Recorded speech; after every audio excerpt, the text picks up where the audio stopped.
Bonjour, dans le cadre de l'histoire de l'art, on va aborder aujourd'hui un courant, une tendance qui a marqué le 19e siècle, et il s'agit de la notion autour du naturalisme dont vous êtes en train de voir un modèle de peinture.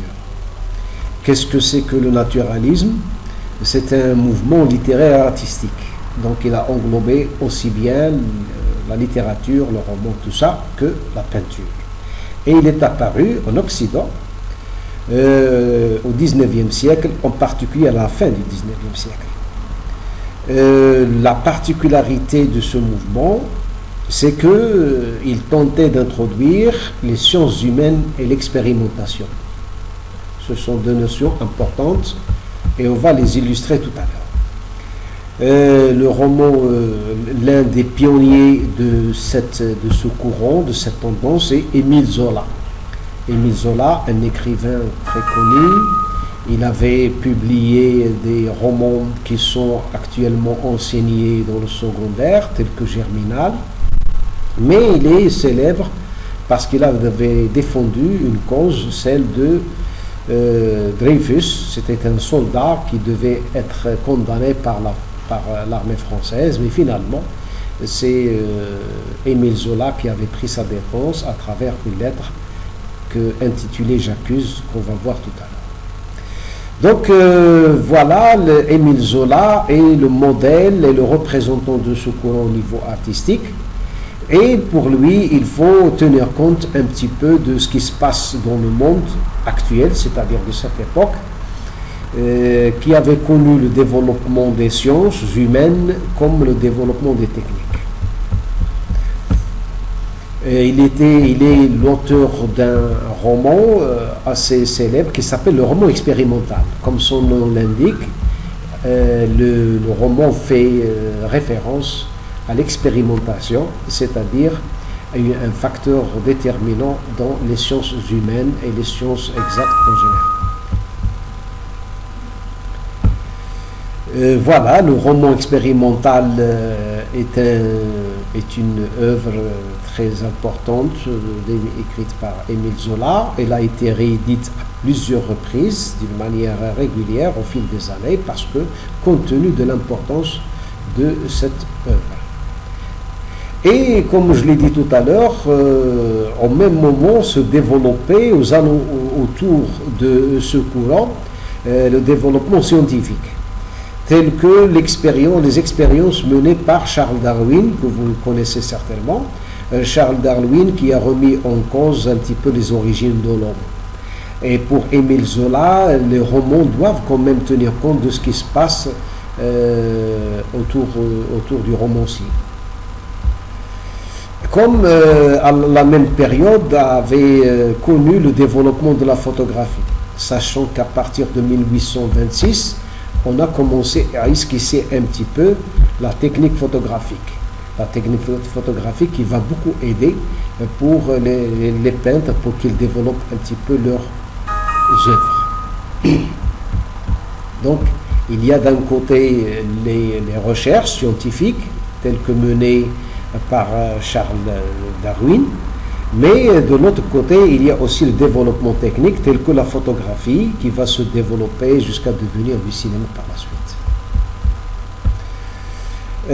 Jusqu'à présent, les peintres se penchaient plutôt sur des aspects de bataille, des aspects de l'architecture, de la sculpture, mais c'était en rupture un petit peu avec la société.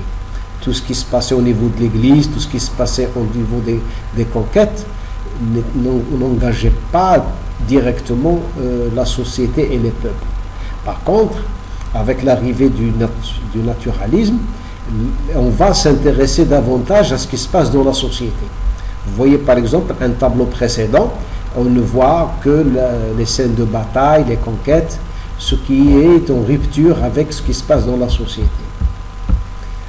Mais à partir de ce moment-là, c'est-à-dire le naturalisme, il va donner, ou plutôt donner un aperçu sur ce qui se passe dans nos sociétés.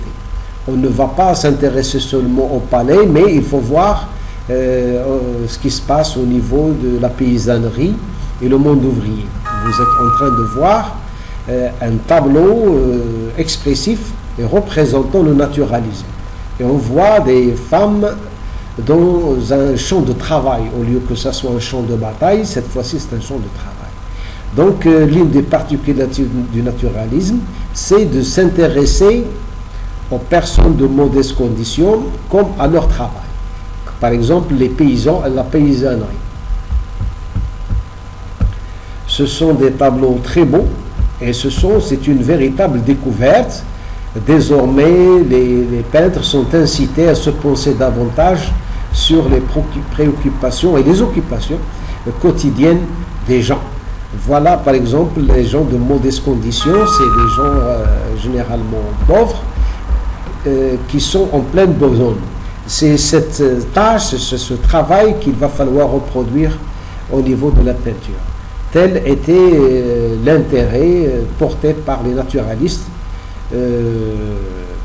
au niveau de leur société. Voilà encore un tableau très représentant du naturalisme. Et on voit tout de suite la période de la moisson en été et comment les femmes et les enfants également travaillaient. Donc le naturalisme a cette particularité de présenter une image réelle de la société. Par contre, les précédents, ceux qui les avaient précédés, ils étaient un petit peu en rupture avec la classe modeste ou la classe moyenne.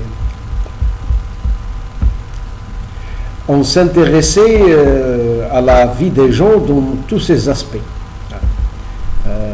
Voilà par exemple une scène qui paraît anodine, qui paraît sans grand intérêt, mais ce qui nous intéresse aussi, c'est ce qui se passe derrière. C'est-à-dire à l'arrière-plan, on voit une usine en pleine fonction. Donc, et l'intérêt du naturalisme va être orienté vers la paysannerie et le monde ouvrier.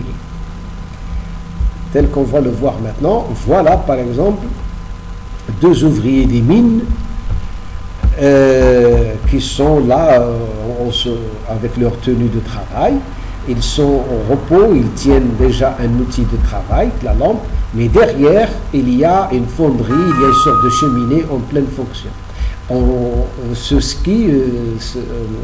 peut comprendre tout de suite l'intérêt que portent les naturalistes au monde ouvrier.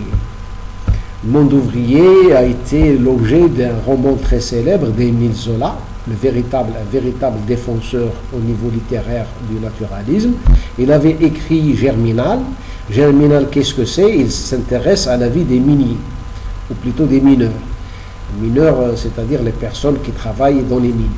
Et Émile Zola a bien décortiqué la vie difficile de ces prolétariennes, de cette catégorie. Et bien sûr, Émile Zola est un véritable représentant. Germinal est étudié dans les lycées, aussi bien au Maroc qu'ailleurs, compte tenu de l'importance de ce roman dans l'évolution de la littérature dans le monde. Émile Zola, qui avait, comme je l'avais dit, c'est un écrivain d'envergure. Il s'intéressait à sa société, à la population au sein de laquelle il vit. Il avait publié une lettre pour défendre le soldat Dreyfus, dont une lettre qui est devenue même des films par la suite. Ça s'appelle J'accuse, l'avait intitulé J'accuse. Et c'est parce qu'il avait constaté qu'il y a une sorte de dérapage au niveau de la justice et qu'il est temps que la presse et les écrivains prennent la défense des pauvres gens ou bien des gens de modestes conditions. Et bien sûr, ce roman a été porté à plusieurs fois à l'écran au niveau de la France comme ailleurs. On voit par exemple ici l'adaptation de Yves Allégret. Yves Allégret qui a adapté le roman pour devenir un film célèbre avec des acteurs très célèbres. Et cette adaptation va continuer d'une manière régulière au niveau de l'écran. comme dans ce film assez récent de Claude Berry, de Germinal, avec des acteurs aussi très importants, des vedettes françaises comme Gérard Depardieu. Et c'est une adaptation très récente du roman d'Émile Zola, où bien sûr, comme vous êtes en train de le constater, il va s'intéresser un petit peu à la classe ouvrière, surtout aux mineurs. Et il n'y a pas que cela, il n'y a pas que les ouvriers, il n'y a pas que les paysans, on va s'intéresser aussi à la vie misérable des gens, tel que cet enfant qui est dans très très mauvaises conditions sociales, il est livré à la rue, et il se trouve que, il représente toute une catégorie d'enfants qui ne sont pas pris en charge par l'État. Émile Zola avait bien défendu cette catégorie de gens, comme la peinture maintenant, elle s'intéresse davantage aux conditions des gens les plus modestes. Le tableau suivant, en effet, qui est un pur produit du naturalisme, exprime davantage cette condition misérabiliste des gens. Donc voilà, la pauvreté avec le naturalisme, c'est la pauvreté qui va envahir et conquérir l'art plastique et la peinture en général. Donc c'est un mouvement, le naturalisme est un mouvement très très important qui a marqué un tournant dans l'histoire de la peinture, et en même temps il a dévoilé, il a dénoncé les conditions parfois inhumaines des êtres humains, pas seulement en Occident mais un peu partout dans le monde. Voilà l'intérêt du naturalisme, et j'espère que vous avez tiré profit un petit peu de cette leçon. En attendant une leçon prochaine, bonne journée et à très bientôt. Merci.